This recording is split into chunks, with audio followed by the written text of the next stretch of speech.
কেউ কালো জাদুগ্রস্ত হয়েছে এমন যদি জানতে পারে তাহলে তার করণীয় কি? এ বিষয়ে আমরা বিভিন্ন জায়গায় প্রশ্ন পাই। ভালো করে শুনে রাখেন, বিশেষ করে আপনারা পুরান ঢাকার কাছাকাছি এলাকার মানুষ। পুরান ঢাকায় সবচেয়ে বেশি, চট্টগ্রামে প্রচুর পরিমাণে আছে। আমাদের দেশে এখন ব্ল্যাক ম্যাজিক, কালো জাদু যেটাকে আমরা বলি, এই কালো জাদু টোনা এগুলো এই পরিমাণ বাড়ছে। আমি সারা দেশে ঘুরে বেড়াই, শত শত হাজার হাজার মানুষের প্রশ্ন আমার কাছে আসে। প্রতি সপ্তাহে এভারেজ আমার কাছে অন্তত 25 থেকে 30 হাজার প্রশ্ন মানুষের আমার কাছে আসে। আলহামদুলিল্লাহ, শুধুমাত্র শুক্রবারের লাইভে আমাদের 15 থেকে 20 হাজার এক ঘন্টার মধ্যে প্রশ্ন আসে। এই হাজার হাজার প্রশ্ন নিয়ে আমরা কাজ করি। মানুষের অবস্থা আমি জানি এই প্রশ্নগুলোর মাধ্যমে। এই দেশে প্রতিটা ঘরে ঘরে ব্ল্যাক ম্যাজিকের রোগী আছে। আল্লাহ যাকে বাঁচাইছে তারা ভিন্ন, কিন্তু আমি দায়িত্ব নিয়ে বলতে পারি ম্যাক্সিমাম ফ্যামিলিতে ব্ল্যাক ম্যাজিকের রোগী ভরা, আমরা টেরও পাচ্ছি না। ছোট পোলাপান, অস্বাভাবিক চিল্লাচিল্লি, অস্বাভাবিক দুষ্টামি, ওই দুষ্ট জিনের উপদ্রব অথবা ব্ল্যাক ম্যাজিক।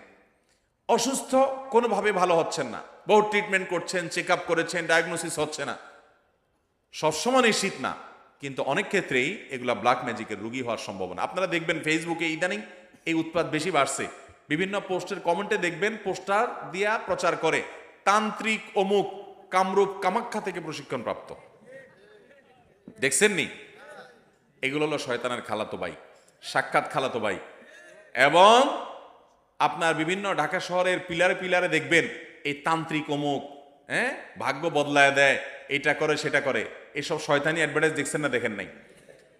ব্ল্যাক ম্যাজিক এটাকে এক সময় আমাদের এক শ্রেণীর শিক্ষিত মানুষ বলতো যে এগুলো হুজুরদের আজগুবি কথা, কিসের আবার ব্ল্যাক ম্যাজিক, দেখা যায় না, শোনা যায় না, বুয়া বোগাস কথাবার্তা। ভাইরা আমার, এই যে কদিন আগে বিশ্বকাপ ফুটবল শেষ হয়ে গেল, আমি নিজে অনেকগুলো মিডিয়াতে দেখেছি বিশ্বকাপ ফুটবলে অনেক বড় বড় খেলোয়াড়দেরকে দুর্বল করার জন্য প্রতিপক্ষের খেলোয়াড় বা বাজিকরেরা, বিভিন্ন লোকেরা ব্ল্যাক ম্যাজিক করেছে এবং কোটি কোটি টাকা খরচ করে ব্ল্যাক ম্যাজিক করে তাদেরকে অচল করে দেওয়ার চেষ্টা করে।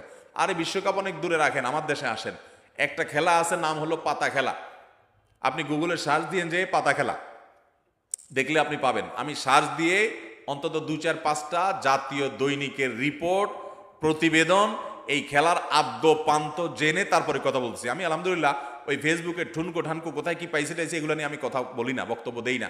আমি চেষ্টা করি যেটা বলবো সেটা জেনে শুনে দায়িত্ব নিয়ে তারপরে আমি বলার চেষ্টা করি। এই পাতা খেলার উপরে আমি অনেক পড়াশোনা ঘাটাঘাটি করেছি, অনলাইনে অনেক আর্টিকেল পড়েছি, অনেক প্রতিবেদন পড়েছি। আমাদের দেশে হয়, আপনার উত্তরবঙ্গের দিকে বিশেষ করে হয়, অনেক জেলাতে। এই পাতা খেলাটা অবাক করা এক খেলা, যে এটা পুরাটাই ওই জাদু মন্ত্রের খেলা। এবং এটা আমাদের দেশে অনেক আগে থেকে একসময় হিন্দুদের মধ্যে প্রচলন ছিল। এখন মুসলমানরা এটা কোনো দোষী কিছু মনে করে না, পড়তেছে রীতিমতো কুফুরি এবং ইমান চলে যাওয়ার মতো বিষয়। এখানে কুফুরি কিছু মন্ত্র আছে, শয়তানি কিছু মন্ত্র আছে। শয়তান আমরা যাকে দেখি না, এটা আরেক আলোচনা, ঘন্টায় ঘন্টা আলোচনা করতে হবে, শয়তান নিয়ে আজকে আলোচনা করব না। এই শয়তানের মন্ত্র, কুফুরি মন্ত্র, এই মন্ত্র পাঠ করার মাধ্যমে এই অলৌকিকত্ব দেখা যায়। কি হয়েছে, একটা লোকের নাম দেয় পাতা, আসলে ওইরকম আদতে কোনো পাতা না, একটা ব্যক্তি। তো ওই ব্যক্তিকে দূর থেকে একজন জাদুকর, সে মাটিতে এরকম মন্ত্র পড়ে, ওই যে যারে নাম দিছে পাতা, সে নিজেও জাদুকর। তার কাজ হলো সে মন্ত্র পড়ে পড়ে নিজেকে এক জায়গায় ধরে রাখবে, আর এর কাজ হলো ওরে মন্ত্র পড়ে পড়ে একটা দাগ দেওয়া আছে, দাগ পর্যন্ত নিয়ে আসবে, টেনে নিয়ে আসবে মন্ত্রের কারণে। অবাক করা বিষয় না? এবং সত্যি আনতে পারে, এই মন্ত্র দিয়ে আনে। তো আনলে এই জাদুকর জিতে যায়, আর যদি টিকে যায় তাহলে সে জিতে যায়। এই পাতা খেলা বাংলাদেশে অনেক এলাকাতে বেশ বহুল প্রচলিত, হাজার হাজার মানুষ উপভোগ করে।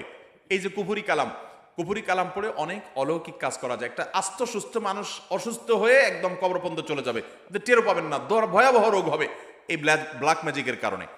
কালো জাদু, এটা যে বললাম খেলোয়াড়দেরকে পর্যন্ত করা হয়। এটা আমাদের দেশে ঘরে ঘরে। আপনি বাঁচতে চান, নাম্বার 1, আপনার ঘরকে কোরআন দিয়ে আলোকিত করতে হবে। ভাইরা আমার, আমি বিভিন্ন সময় বলার চেষ্টা করি, আপনি ইমানদার হিসেবে, মুসলমান হিসেবে আপনার মধ্যে শয়তান মাঝে মধ্যে সন্দেহ ঢুকায় যে ইসলাম আসলে সত্য কিনা, না হুজুররা এসব বকওয়াস কথা বলে টলে। আপনার ইমানের মধ্যে যদি কোনো প্রকার সংশয় শয়তান সৃষ্টি করতে চায়, আমি আপনাকে দায়িত্ব নিয়ে আল্লাহর শপথ করে বলতে পারি, এই কোরআন হলো এমন এক জীবন্ত মিরাকল, জীবন্ত মুজিজা। এই কোরআনের অলৌকিকত্ব দেখার পর আপনি ঈমান আনতে বাধ্য হবেন। পৃথিবীতে যত বেঈমান মুসলমান হয়, যত কাফেররা ঈমান আনে, তাদের বেশিরভাগ দেখবেন এই কোরআন যখন নির্মোহভাবে আগাগোড়া পড়ে ফেলে, সে এর কাছে মাথা নত করা ছাড়া কোনো উপায় থাকে না।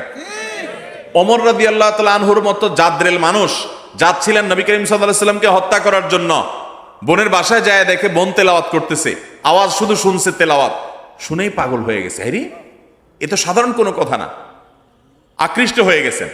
তরবারি হাতে নিয়ে নবী সাল্লাল্লাহু আলাইহি ওয়াসাল্লামের দরবারে চলে গেছেন। সাহাবীরা তো ঠেকাইতে আছে, নবী সাল্লাল্লাহু আলাইহি ওয়াসাল্লাম তো জানেন ওহী পাঠাইছে আল্লাহ তাআলা, বলে আসতে দাও, ঠেকায়ও না। গেছে হত্যা করার জন্য, ঈমান নিয়ে ফিরে চলে আসছে কোরআনের কারণে। মুসলমানদের বাসা বাড়িতে আজকাল কোরআন তেলাওয়াত হয় না। আপনার বাসা বাড়িতে কোরআন তেলাওয়াত চালু করেন, আওয়াজ দিয়ে, উচ্চস্বরে, মনে মনে না, আওয়াজ দিয়ে কোরআন তেলাওয়াত চালু করেন, কোরআন পড়েন এবং অডিও চালায় রাখেন। ব্ল্যাক ম্যাজিক, দুষ্টজিনের উপদ্রব থেকে বাঁচার জন্য এটা মহৌষধ। বিশেষ করে একটা সূরা, সূরা বাকারা জোরে জোরে নিজেরা তেলাওয়াত করেন। তেলাওয়াত করতে পারেন না তো অডিও চালায় রাখেন। সূরা বাকারার তেলাওয়াত যত বেশি ভাষায় চালু করে রাখবেন, নবী সাল্লাল্লাহু আলাইহি ওয়াসাল্লাম হাদিসে বলা আছে দুষ্টজিন এবং শয়তান ভাষায় প্রভাব ফেলতে পারবে না।